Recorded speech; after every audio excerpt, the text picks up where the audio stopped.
seat taken? Nobody's in the seat that I ain't taking, son. So this is, Sabacc? Sabacc.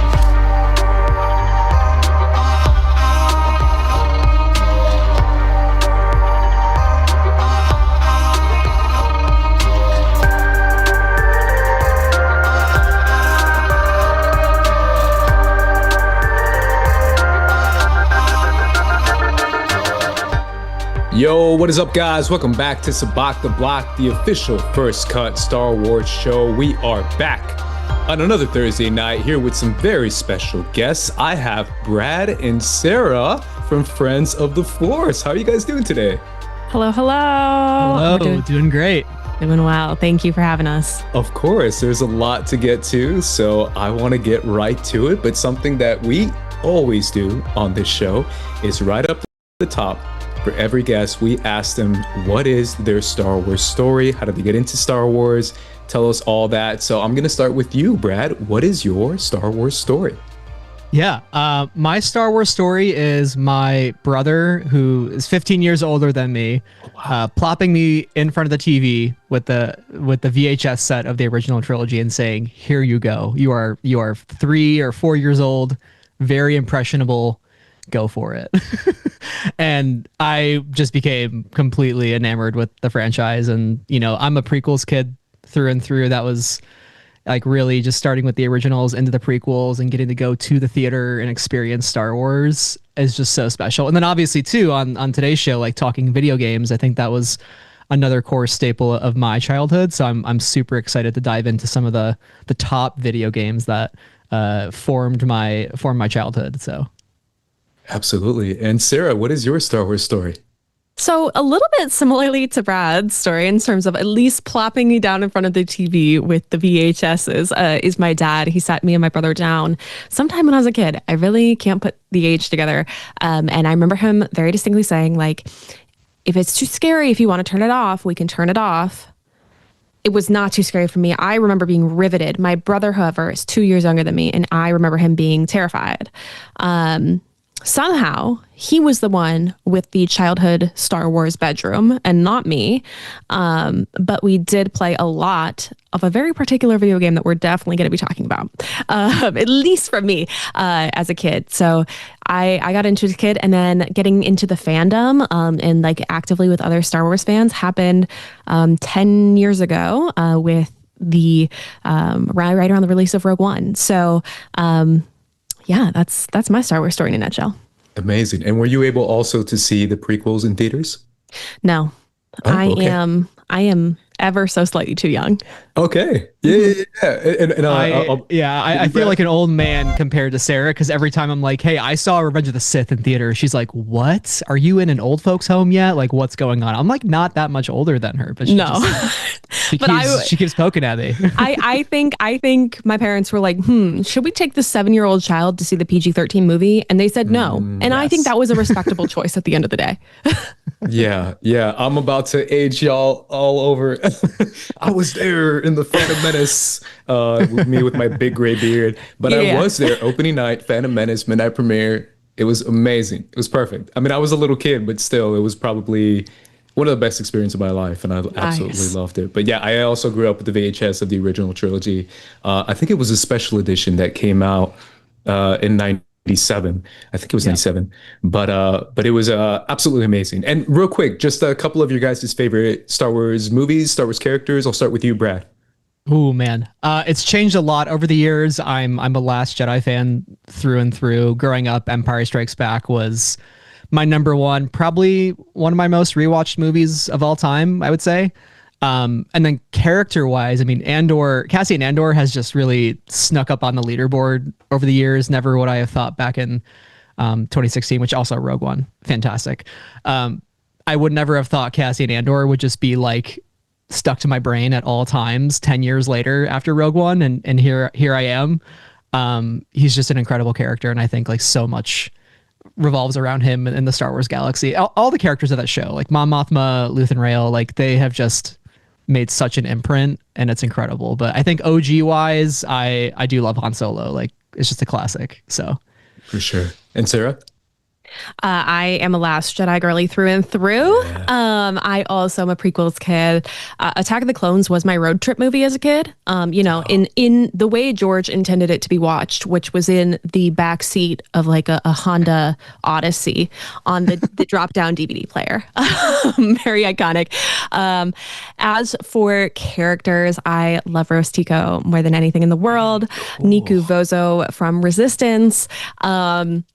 Padme, of course, my icon growing up. And I also love General Leia. I mean, I love Leia in all phases of her life, but I am particularly fond of her as General Leia. That's amazing. Do you read any of the books as well? Oh, yeah. Okay. That, Great. yeah. Yes, we can talk about book characters too. whole separate scroll I unfurl. That's really cool. I love that. And I love that you guys are Last Jedi fans as well. That's really cool. We were just talking about Last Jedi last week. So we were talking about best written Star Wars movies, and I said it's one of the best written Star Wars movies. I put it top 3. Oh, yeah. So I'm glad that you guys enjoy that as well. Real quick for me, Hera Syndulla is one of my all-time favorites. Rey, Obi-Wan, and then Darth Maul and Cassian. Yeah. I can't pick between them two, but those two are definitely some of my favorites. So yeah. You must be Did getting I say Bail? hyped for Shadow Lord as well. Oh yes, very hyped for Shadow Lord. Yeah, and no, you haven't said. You mentioned Bale. Yeah, Oh Bale's gosh, amazing. I have to mention Bail Organa. I would be really sad if I got through this episode and you like had asked me about my favorite characters, and then I would have forgotten an hour and a half from now, and then been like, no. Well, which Bale? Bale I was gonna say there's Andor two Bale, Bales. or now there's 2 Bales. Listen, Both. I love Bail Organa. I'm not going to say Agreed, no to Bail agreed. Organa. He's an icon and a legend. Yep, for real. Let's get right to the Green Psylop, which is an exciting one.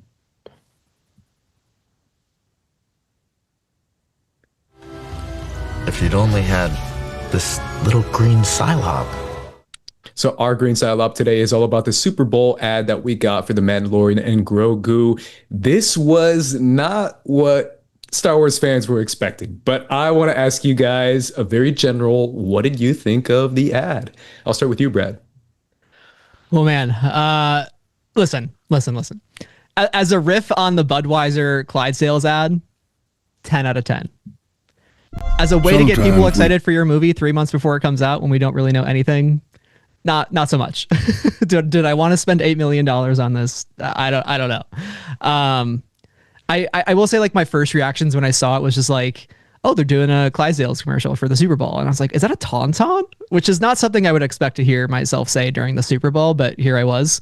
And it was fun. But then, like, the more I thought about it, I was just like, what is this movie about? You know, and I think a lot of Star Wars fans are craving more. We heard a lot about the Super Bowl ad leading up to it, and we're going to get a trailer at 3 months. You know, tickets are probably going on sale in a month and a half to 2 months, right? Like, we're getting close. And we still don't know quite a lot about this film. Yeah, Sarah, what did you think? I have to agree with Brad on a lot of this. I think, like, as a riff, it was really successful. It was silly. It was fun. I got the joke immediately. And as somebody who has seen a number of, Super Bowl ads in my day, despite not being a sports person, it is the big game to turn on and watch. Like, it was fun. It was fun. But I agree. I think that with Brad as well, I think that it missed the mark in the sense that the trailer we got was a little while ago. And I don't think it's been top of mind for Star Wars fans and for the general public, maybe especially the general public. And despite Mandalorian and the Grogu being household names, in the sense that it's an incredibly popular part of the franchise and they are super recognizable characters, it didn't actually tell me anything as an ad. It didn't refer me back to any other part of the marketing campaign so far. And I wish it had been accompanied either before or after the game, or within the week of the game, with a trailer, with something that could remind us why we're doing this joke in this riff, in this trailer. Yeah, before we get any deeper into it, I kind of want to have your guys' general thoughts on the film itself and the idea of making it a film and placing it as the first Star Wars movie we've seen since 2019. Are you guys on board with that idea, or are you guys still kind of hesitant on it, especially after this ad? Yeah, that's such an... You want to go ahead, Sarah? Yeah, you take it away. You'll have a more thoughtful opinion than me. I'm not a Mandalorian fan. By and large, it just is not the corner of the universe that I am most excited about, and to me, it doesn't strike me as something that needs to make the jump to the big screen. I think it's been overall successful in the TV format, and it doesn't scream cinematic event. So I hope that my mind is changed, that I am proven wrong. Like, I always want to be a fan of everything. Yeah, but for me, it's not what inspires me. I think it's what'll capture the general public because it's very recognizable. But yeah. Brett, how about you? Yeah, I'm of two minds about it, because it's like you haven't had a movie in 7 years, so maybe you come back with something that's like, I can take my 7-year-old to this movie because I know Grogu's in it and I know they're gonna love Grogu. So like, great. And maybe this movie will make $1 billion, but there's also a part of me that's like, do you want to come out of the gate 7 years later with like a sequel to a TV series that people may or may not be watching? And there's also been like 3 seasons of it, as well as like 2 episodes of a different show. And so it gets a little messy that way. And I do often think about, what if we had come out of the gates with Starfighter, you know, like with Ryan Gosling and Mia Goth and Matt Smith and Amy Adams and Aaron Pierre, like all these, you know, big time actors. I wonder, should this have been more of a straight to Disney Plus sort of situation? And kind of try the format there a little bit.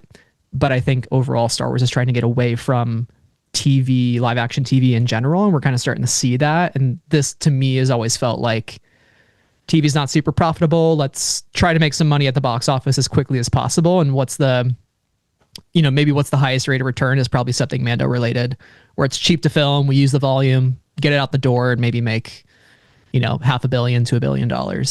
Yeah, it feels very safe, right? I think that's the word. It's kind of a safe way to dip your toe in the water, test out Star Wars fans, see if what they're vibing with and what they like or not, and not spend too much money on making a big, grandiose Star Wars movie like we're used to. I think that's what their thought process is. I think there's a couple issues with that thought process, but going back to the ad, it kind of opens the door to a little bit more questions about, like, are they happy with the film if they're putting out an ad that feels a little bit gimmicky, a little bit too like winking at the camera, instead of kind of telling us what the actual plot is and what we're investing in if we go to the movie to see it? I don't know if you guys felt that way, as far as like, you have an opportunity to tell us what the movie's about, and you still kind of haven't done that yet, at least officially. So. Yeah, I mean, this is the event of the year. If you're going to get eyes on your movie, this is the biggest one 3 months out, you know? And I think a lot of the discourse would have probably been solved if it was like the Clydesdale ad with like, watch the full trailer online now, and then go to online and see like an actual trailer. I think we would not be, a lot of the discussions that are being had would be totally not happening. But yeah, it makes you wonder, like, what do they have to show beyond what we've seen? And is this really just going to feel more like a prolonged episode of The Mandalorian versus a full movie? Like, Star Wars movies are supposed to feel like cultural events. Like, even Solo coming so soon after Last Jedi, and we got a Super Bowl ad for that, which, funny enough, that Super Bowl was the last one the Patriots lost as well. So we just love getting Star Wars movies the year Patriots lose.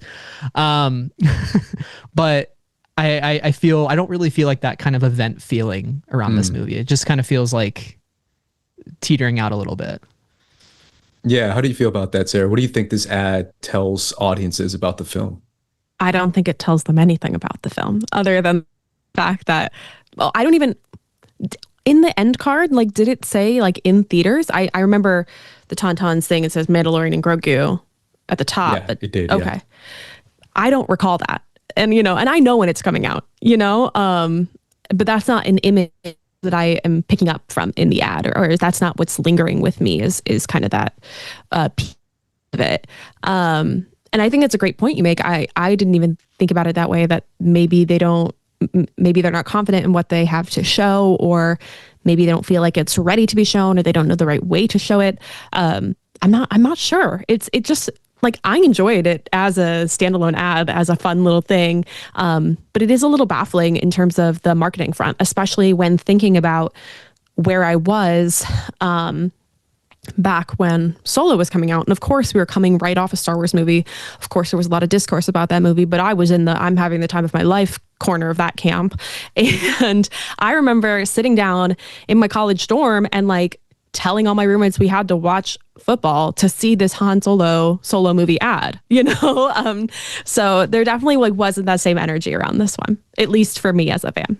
Yeah, there's definitely wasn't an event style process to it. And it doesn't feel like they were trusting Star Wars fans, right? Because this wasn't really directed at Star Wars fans. It was directed at like hardcore Super Bowl fans. If you've seen a lot of those Budweiser commercials, which I guess is what they're trying to go for. But it feels weird because usually Star Wars fans are the ones who will promote the crap out of the ad. They're going to be the ones online spreading it everywhere, talking about it, making podcasts about it.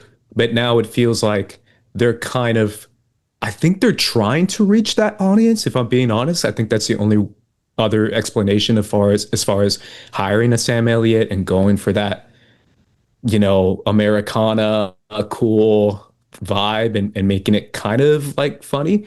I don't know. That's the only other explanation I can think of, is that they're trying to kind of branch out from the Star Wars fan base that they already think they have. It's interesting to me, though, because if it were a full trailer, we wouldn't be having this conversation. We would be having the, oh my God, did you see the like glup shitto moment or like person that showed up in second 24 of the ad? And then, you know, all of our favorite channels, you, me, all of our podcasts would be like, all the SEO, you know, it all bubbles to the top when everybody's talking about it, and then it just kind of permeates. But that's not what the conversation that we're having today. Yeah. What do you think about what they're going for, Brad? Yeah, I mean, you make a really good point too about like the type of fan they're trying to reach, like, and who is this for? Because I think sometimes it's so hard for folks like us who host Star Wars podcasts to really like have a different perspective that's not knee deep and lost in the Star Wars sauce. Like we are so far removed from the general society's knowledge of Star Wars, right?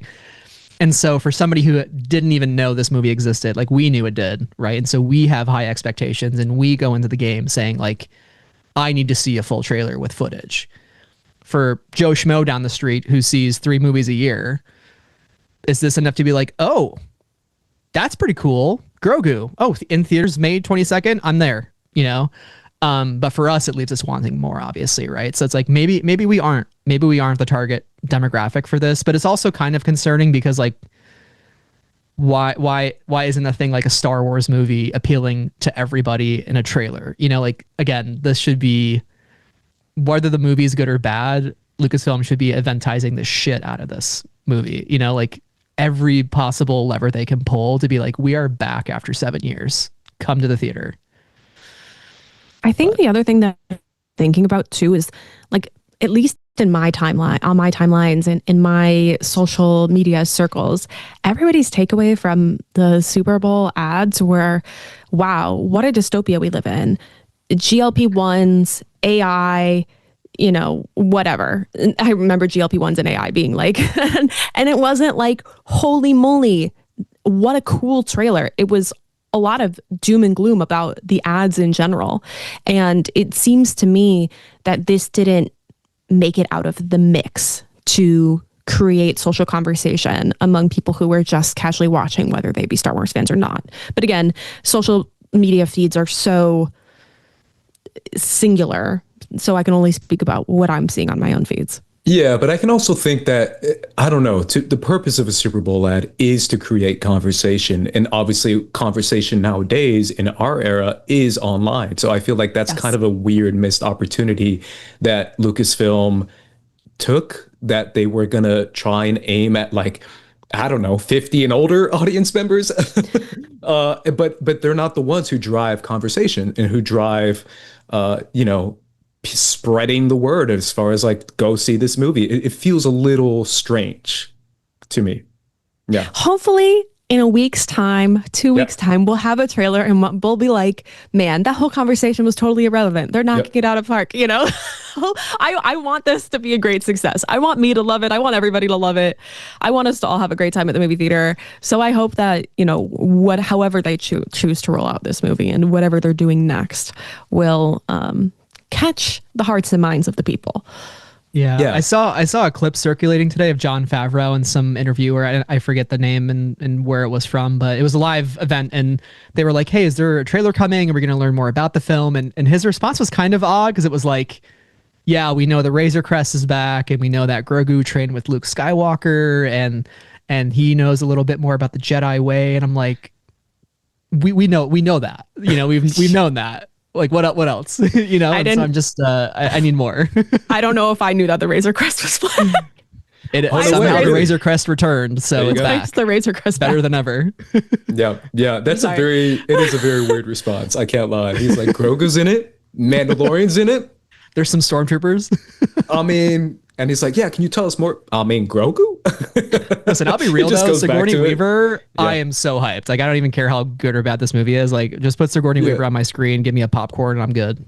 Yeah, it still feels odd to me. It feels, this is what I said on my previous show on First Cut Live, was it feels like it's so safe and it's so unoffensive that they're so desperate to get back into good graces of trolls. I mean, there's no other way to describe what they are. And they're like, please, trolls, come back to us.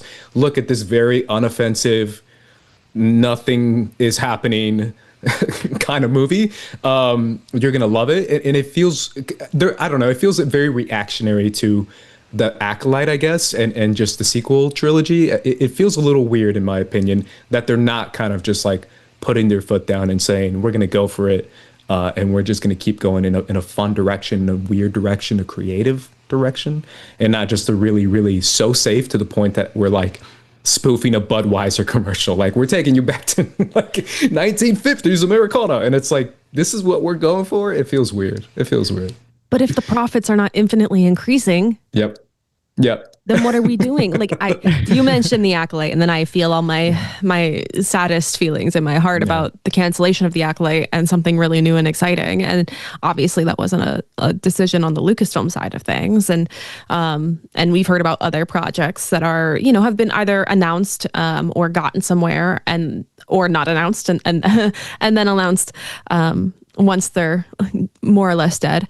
It's fine. I'm feeling totally fine about things. But I think that, like, I've had to take all of that information and go, okay, we're never getting an Andor again. It just won't happen in the, the fiscal landscape that the companies wish to thrive in or exist in.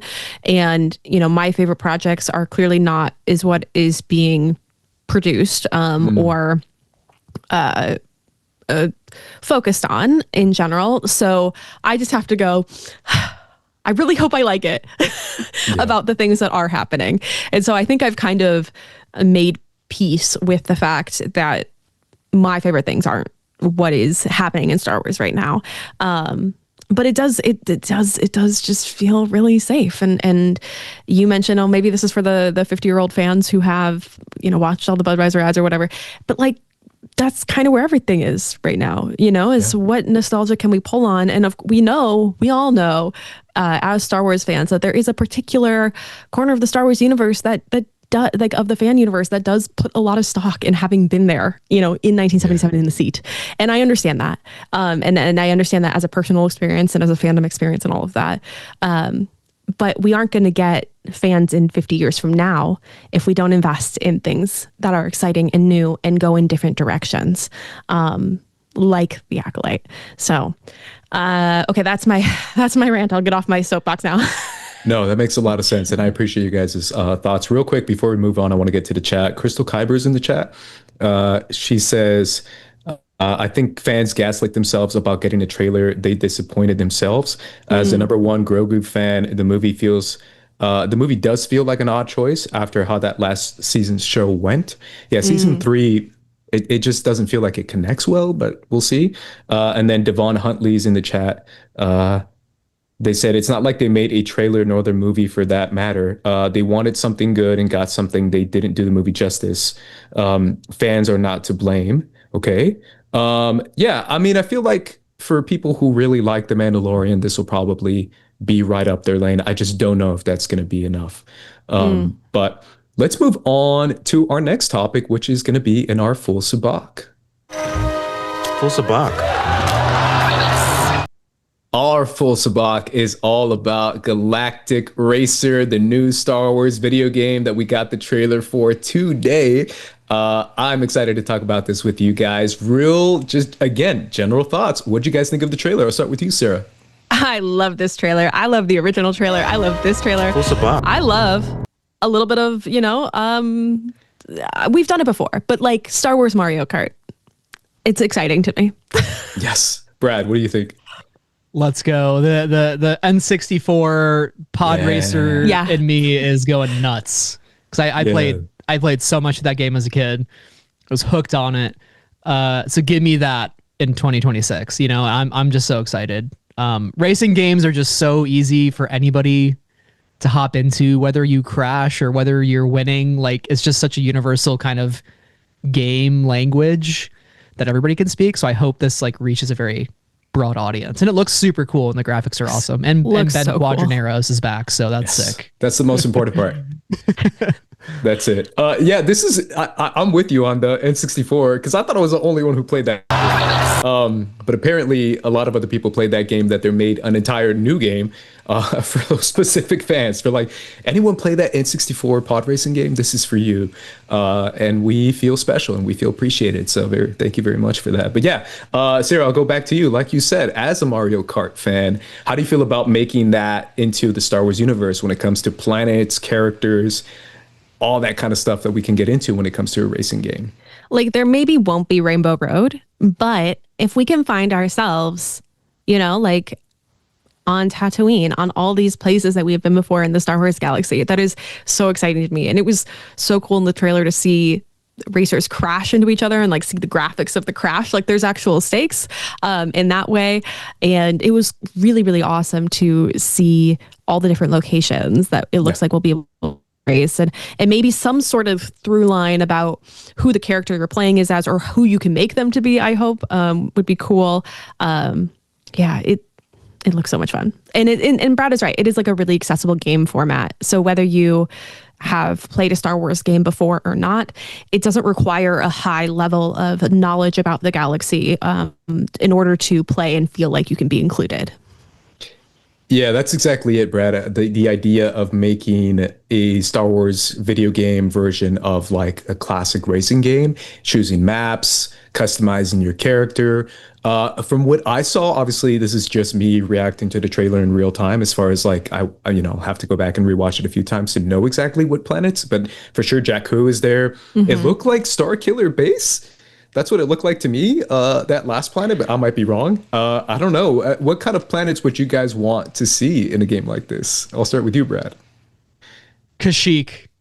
Yeah. Kashyyyk would be sick. Just going through the jungle. I would love that. That's a great one. That's a great one. Maybe Ferrix, like, because I know Ferrix has like the kind of junkyard with the ships going on, and I don't know. I just also love Andor, so of course I'm going to say Ferrix. But I think Kashyyyk would be like probably my number one choice. Even Geonosis too. I feel like Geonosis visually looks just the oranges and the dirt kicking up from the speeders. It could look really cool. Yeah, Sarah, how about you?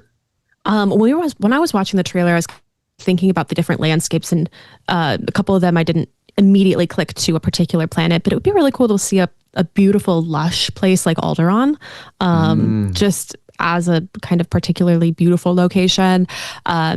Brad took my favorite, Kashyyyk, because yes, always Kashyyyk maps are amazing. And I, for fun, will keep us in the prequels and say Utapau. I would love to know how you would make a track on Utapau. That's a great one. Yeah, the first thing I thought of was Felucia. Oh yeah, yeah. I think that's a fun one too, and obviously a lot of people like that map in Battlefront 2 as well. So I think that'd be a fun one. What do you think would be the Rainbow Road of Star Wars? That's a good question. I don't know. That's a great question. I'm wondering. I don't know. I mean, obviously Naboo would be cool. In general, I think Naboo would be really cool. Naboo would be cool. But I don't know what would be. What's the mirror planet in Rise of Skywalker? Oh yeah, I forgot the name of that planet. Maybe. Yeah, that could work. The little gas giant kind of planet that's upside down. Yeah. Yep. Ooh, I'm with That'd you. Be fun. Yeah, sir. What a Mustafar also. Oh, Mustafar would yeah. be amazing. Like Bowser's Lava? Castle. You That know, they have to do Mustafar? that. Yeah. I think that's Yeah, gonna yeah. happen for sure. Yeah. Yeah, what were you gonna say, Sarah? Well, I was just reacting to your thoughts. But another one that I'm thinking that would probably not be super logical. But now I'm also thinking of a little bit different kinds of racing, but like locations like Camino or Castellon, if I can throw my favorite Resistance planet in there. You're racing in different vehicles, but we are still racing regardless. Oh, for sure. Yeah, Camino would be awesome. That'd be a really fun one. Crystal in the chat said Cloud City. Yeah. Bespin. Yeah, that'd be Correct awesome. answer. That's a great one. Real quick, would you guys want, it looks like they're going to go customizable characters, but would you guys want like to have some random roster of like people that you can, like Ahsoka in a pod racer or like Obi-Wan? Or would you guys want more like traditional style, like Sebulba, Ben Quadraneros, or customizable characters? Do you want it to be grounded in Star Wars canon, or do you want to go crazy with it? Palpatine, just like pod racing. I want it to be grounded in Star Wars kind of canon. Okay. And I would love I think that's what they're going for. Yeah, for new original characters, even in this lineup, even if they don't have anything else to do in the universe that we can pick from, or customizable characters, or a mix of both. But the sort of types we would see in the pod racing kind of circuit. Yeah. What about you, Brad? Yeah, I'm not picky, so I'll take whatever. I think it'd be really cool if you had like your one customizable character that's like your avatar, and then kind of the like aspirational unlock maps and heroes. Like you could just like I have to race a lot to unlock Ben Quadraneros or to unlock Sebulba. Like that's my question is like, what are those kind of aspirational goals in the game where it's like I could just race for fun, or if there are like top tier kind of pod racers or parts or characters that I need to work towards really hard, like that would be cool too. To kind of have something to work towards and try to unlock. So yeah, give me Palpatine. Palpatine would be really funny in one of the Senate chamber pods, with like booster on the back. He's got a booster, and then he yells unlimited power whenever he like has like a turbocharge. Like think about it. Yeah, and he's like, "No, Palpatine!" It's like when he gets overtaken, he says, "No." Yeah, and then when he falls off the track, and then the little thing picks him up and puts him back on, the announcers go, "Somehow Palpatine returned." Yeah, yeah, it'd be really time. canon. Yeah, every time. Yeah, I like it. Yeah. Canon. Make it happen. It's funny, but they're definitely not going to do that. I think they're going to play it safe. I think they're going to do. I mean, which is still fun. I'm still going to have a lot of fun with this game. I'm definitely going to play this game if I can. And I'm just going to be customizing the crap out of my pod or speeder. That's what's kind of cool about it, is that you can do speeder bikes. It's not just pod racers, which I'm assuming that's going to be the most popular. But I still think the idea of having different kinds of speeders is really, really fun. So yeah, I'm excited for this game. I think it's such a clever idea. Brings me to my last question real quick. Now that we're doing a Star Wars racing game, what other kind of video game variations would you want Star Wars to just be like, you know what, we're going to do it, kind of dabble into? And I'll start with you, Brad, with that. Man,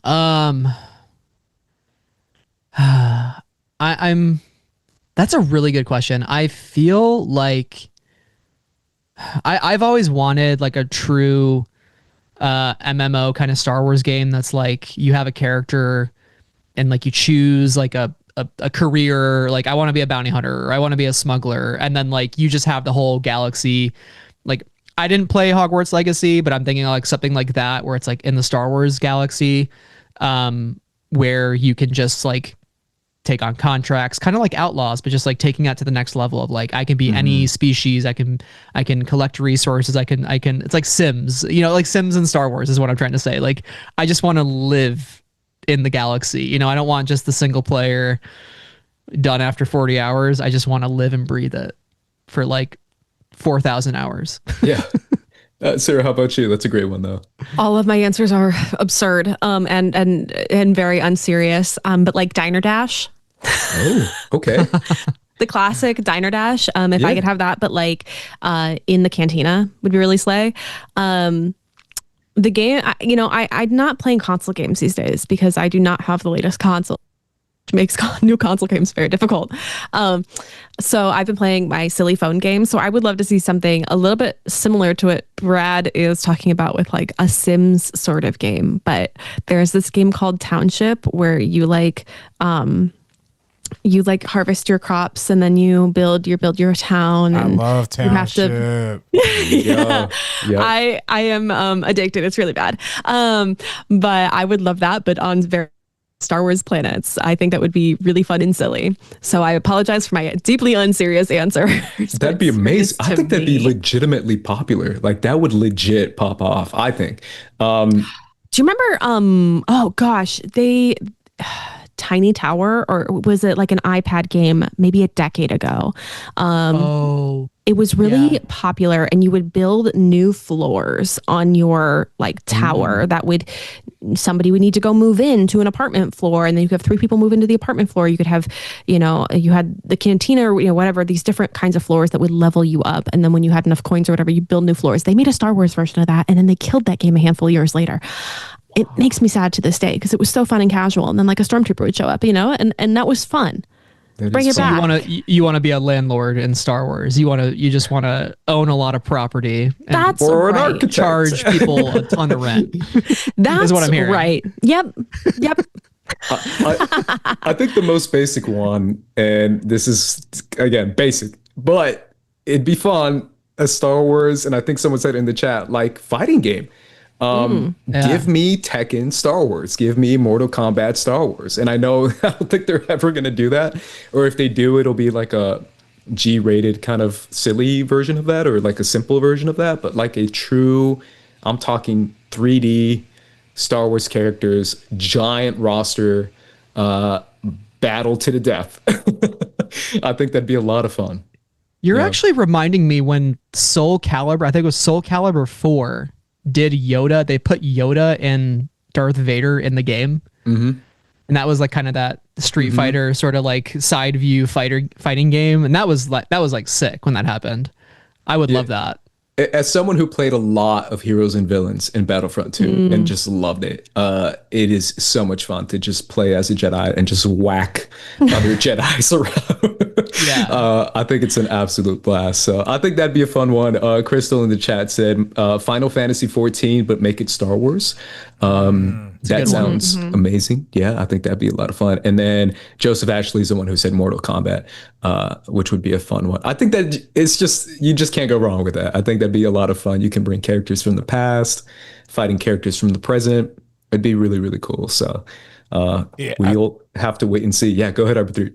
I was going to say, y'all got to a lot of good concepts. And what's great about the Star Wars games currently is that they kind of do take from other games, like the Jedi Survivor and Jedi Order are really like, those like Elder Ring kind of games, like, basically. And then I know Joseph Ashley said GTA, like that's basically what Outlaws is, that's basically like what Outlaws is, like in a way with the open world concept. But, I think, you said fighting game. I also think a lot about those, I forget like the genre name itself, but, the ones like Overwatch and Marvel Rivals. Like a MOBA. Yeah, right? Exactly. Like you just get, it's like almost like a fighting game, like Andres said, but literally you get like 10, 12 all in one, and it's just like everybody going at it, like that's a 100% Marvel Rivals for Star Wars. I'm in. You sold me. We mentioned that before, RB3. You're spot on. I completely forgot how that's probably, I think I might even like that more than my fighting game one, because the idea of like team v team, a Call of Duty Star Wars, but you can make it with Jedis and Sith and Chewbacca, and it'd be so much fun. I think that'd be really cool. And Marvel Rivals has like tons and tons of characters right now, and they probably make bank off of like the microtransactions. Like, hey, if I want to get Leia, like how many different outfits for Leia, they would make so much money. People would be buying everything on that. Heroes and Villains, the game. I think that'd be a lot of fun. Sarah, go ahead. No, I didn't know Marvel Rivals, and now I'm looking up Marvel Rivals, cool. and it's a lot of fun. It's reminding me of my favorite Xbox game that is dead these days. Monday Night Combat. If anybody knows Monday Night Combat, Is that a wrestling game? Pardon? Is that a wrestling game or? No, it was okay. So it like took place in a like future arena, very capitalist future arena, and it was team v team in a sort of or there was like a money battle, which was like a capture the flag sort of a thing where you had to like destroy their big money robot. But you play against the robots or you played against teams, and it was a ton of fun. I need everybody to start playing that again on my old Xbox so that I have something to play. Yeah, for real. And then just make it online. But I think that that's similar to the style of gameplay that Marvel Rivals has, based on some screenshots I'm seeing. Yeah, that would make so much money. Star Wars needs to get on that. And obviously, there's ways you can make it work if they're worried about, canon or, not being faithful to characters. There's ways you can do it, I think. And I think Marvel Rivals has done that in a very tasteful, uplifting manner and not in a, crazy manner. So And the best part is that it's free too, it's a free game. So it's like, you could do the microtransactions and buy the extra levels, but if anybody wants to play, anybody can get in. I think that really democratizes Star Wars. I do have one more. I do have one more pitch though. And this is kind of inspired by Crystal in the chat saying Final Fantasy 14. Okay, what if we get like one of my favorite games growing up was Kingdom Hearts. What if we get just a super wild, non-canon, but like self-aware kind of game where you're just traveling through all the different Star Wars universes and properties? Like you get some OG trilogy stuff in there, you get some new stuff in there, like you're just going through all the timelines and just having like a lot of fun with it, That'd be RB3, awesome. you're speaking my language. I was a Kingdom Hearts 1 and 2 truther growing up. I love those games. Yeah. I love them. And I was always waiting for Star Wars once Disney bought them to come into Kingdom Hearts 3 or 4, which I don't think that's happened yet. They did Pirates and like Toy Story and I think the last game. But yeah, I'm all for that. Yeah, that'd be a lot of fun for sure. And speaking of video games, that is our final topic for today. We are going to be ranking today in our Star Wars Ranked our top 3 all-time Star Wars video games. And I kind of want to go round robin style. So we'll go 3-3-3, 2-2-2, 1-1-1. And I'm going to start off, a lot of pressure here, with you, Sarah. Okay. What is your number 3 all-time Star Wars video game? There's a game that came to my mind that I played as a kid that I can't, I'm like frantically Googling. Oh, here it is. Okay. This will be really, really niche, but roll with me here. It is Star Wars Droid Works. Now, Star Wars Droid Works was a game that came out in 1998, and it was a computer game. And it was kind of educational and glitched out in the worst ways, but you like built your droid and then you were in the Jawa's droid workshop and you had to deal with like various like physics and things and pulleys and levers and these sorts of things in order to complete the tasks. And my brother and I played so much of this game growing up. I recently like was watching a playthrough of it maybe like 6 months ago, and I was like, oh my god, the nostalgia hit me so hard because the noises of this game were very nostalgic to me. Is it a good game? Not particularly. Is it iconic in my mind? Absolutely, 100% yes. Amazing. That's a great one. I'll go with something, I don't want to say it's niche, but it's something that I don't hear a lot of people talk about, and that's Star Wars Bounty Hunter. For any fans of Jango Fett, this is PS2. I think it's PS2. And I played this game to a ridiculous amount. This was back when I was obsessed with Jango Fett as well. So just the idea of Mandalorians was amazing to me. Yeah, that game was so much fun, open world style. You were basically just a bounty hunter, just hunting down dudes and shooting your blasters. It was an absolute blast. So got to take it back to that one for me. How about you, Brad? What is your number 3? I mean, while we're on it, that was on my list as well. Oh, no way. The Star Wars Bounty Hunter. I have such fond memories of that growing up, and the way you could scan people with Jango's helmet and be like, what's the bounty on them? How much credits do I get? Like, and then some of the cutscenes too. I feel like back in the day, the cutscenes of that game were just like out of this world with Zam Wessel and Count Dooku, you know, right at the end of the game, and they just did a re-release of that as well with some updated graphics and I think a Boba Fett skin that you can, if you beat the game, you get it. So I need to do another playthrough. I did one a couple of years ago, but that is just such a monumental game. Yep. And I played it on the GameCube. So it was so good. I'm really glad you brought that one up. And your number 3. I would say that's my number 3. Oh, yeah, okay. I would probably put that at my number 3. Oh, Yeah. okay, cool. Yeah. So yeah, that's my number 3. I don't know, Sarah, you want to go next on your number 2? What is your number 2, Sarah? Okay. I'll choose one in the hopes that somebody will choose the other. There are 2 Battlefront 2s. And both of them, I think, are iconic in their own ways. And I am going to choose the latter, Battlefront 2.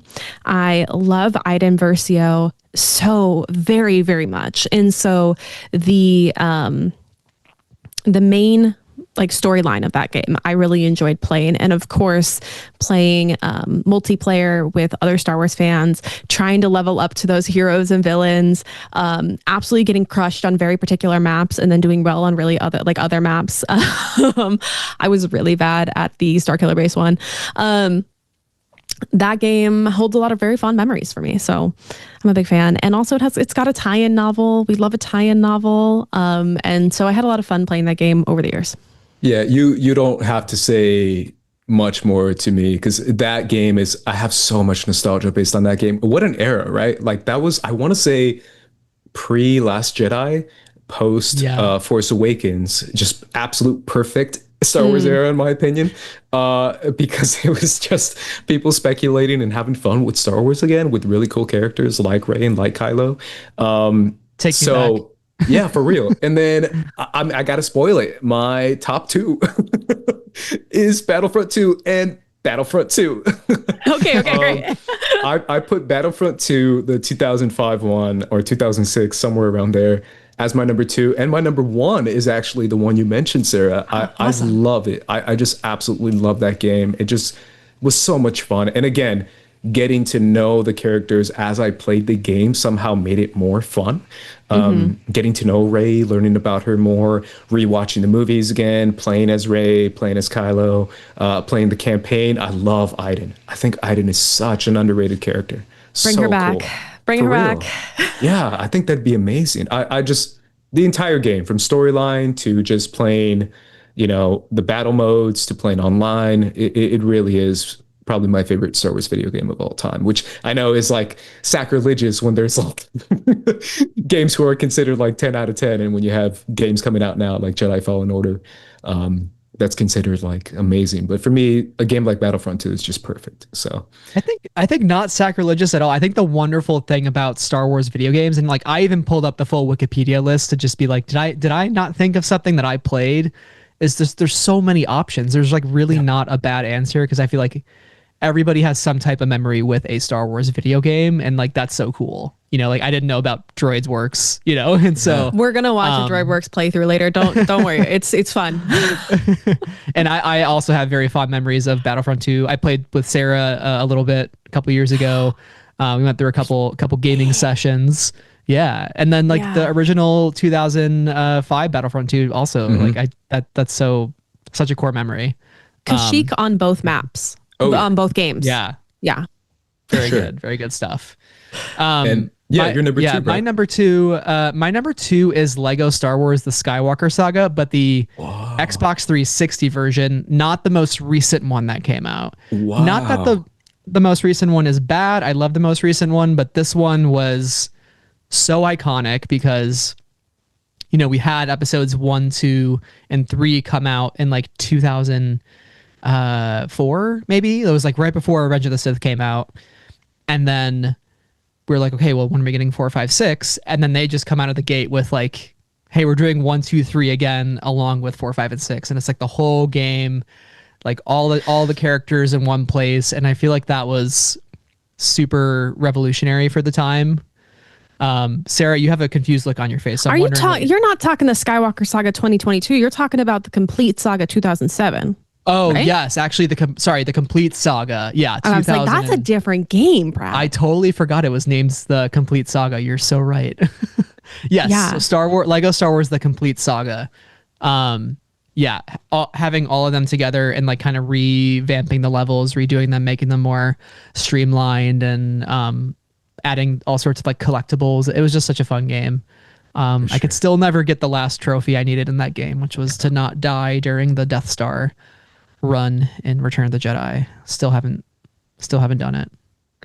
18 years later. So Well, not to spoil my number one, but that is my number one. And that's why I was like, wow, he's talking about the Skywalker Saga 2022. That's awesome. Because I'm going to talk about the complete saga 2007. No. Amazing. No, had to not do that. No, I prefer the complete saga one because the cantina feels like a much more navigable place to be a hub for everything. It was always so much fun. This is the game that I was hinting at in the very beginning of this episode. This is the game that like my brother and I, we got, like my dad bought us controllers for the computer that like were USB that we could plug into the computer. We bought the like cheat book from GameStop. We spent so many hours seated next to each other playing this game. And I think it's just a really great era of Star Wars Lego games, or of Lego games in general. And they've changed a bit as they've expanded their style in terms of how they do cutscenes and with dialogue or no dialogue, or one of the things that I really like about the 2007 game is that you have to be within the same frame in order to like play together. If I was trying to run out of the frame and my brother was over here, like I can't go this way. Whereas in the newer version, you can kind of go further apart from one another. But yeah, that game is so iconic and so much fun to play with friends and family, and brings great joy to my life and made up like the biggest portion of my childhood fandom of Star Wars. Amazing. Yeah, no, that's really cool that you guys share that as well. I don't know if I've played that one. I know I played the recent Skywalker one, but I don't know if I've played that one yet. But that sounds really fun. It's sure. $20 on Steam right now. I did it. Oh, there you go. Perfect. No excuse now. Yeah. You're number two, Sarah, because you mentioned your number one. What is your number two? My number two was Battlefront 2. Oh, that's right. Yes, the newer one. My number bad. one being this later one. So, Brad, I think you're the last one. You're number one, right? My number one, big drum roll. It is Shadows of the Empire on Nintendo 64, because that was my first ever Star Wars video game.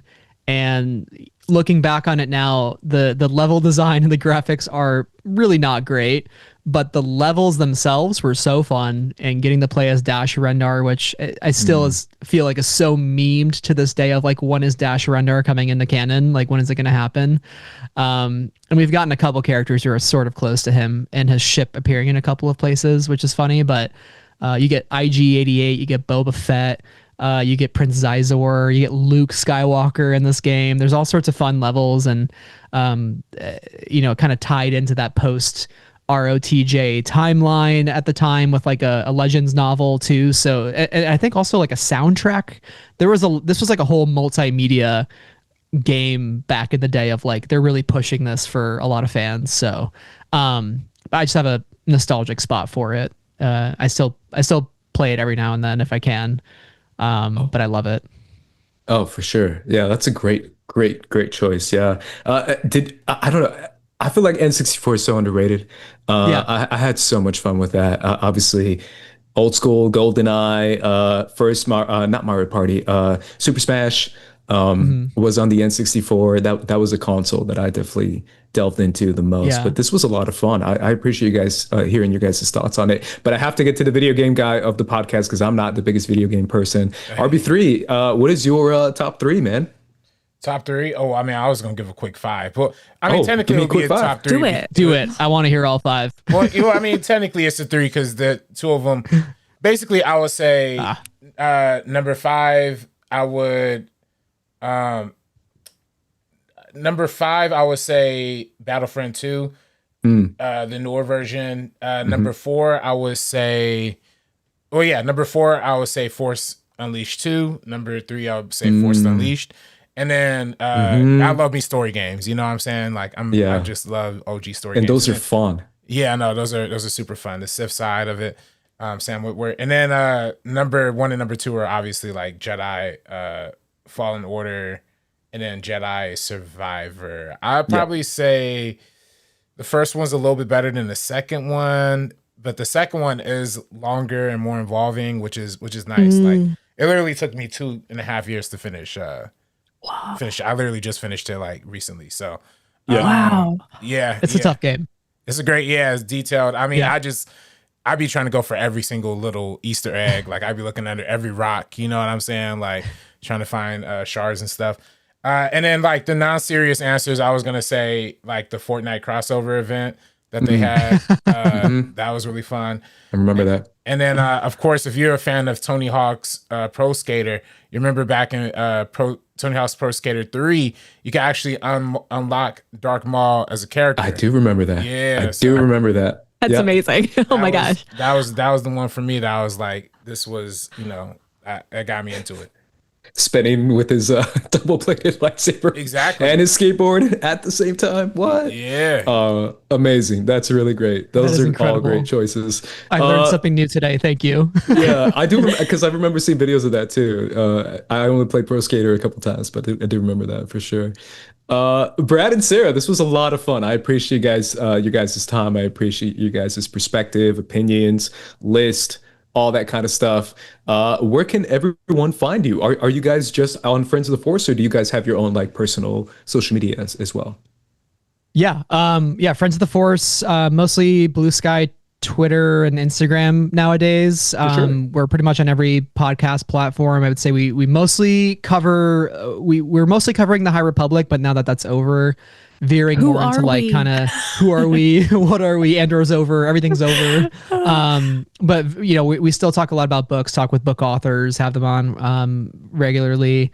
Excited about Shadow Lore coming up here. So we kind of cover what brings us the most joy, is what I'll say. So, and I'm personally on those same platforms as well. So what about you, Sarah? Yeah, you can find my personal at, I guess the most public one I have right now is Sarah's Puzzle Pages on Instagram. And that's where I sometimes post about books and sometimes post about puzzles and sometimes also post about Star Wars. Oh, amazing. Yeah, definitely check them out, guys, if you haven't already. Friends of the Force is amazing, so definitely go and support them in every platform that they're on. I think that's really cool. And obviously, I appreciate, again, you guys coming on. This is really, really fun. You can follow me at Squad Leader Ace everywhere. Follow First Cut. And if you haven't done so already, make sure you subscribe to Sabacc the Block, our new official Star Wars channel. We're launching it as its own channel now, so you can make sure and head over there and subscribe to Sabacc the Block. And RB3, where can everyone find you, man? You can follow me on Twitter and Instagram at DirectorRB3. Devontae in the chat saying, hey, didn't say hi to you or Joseph.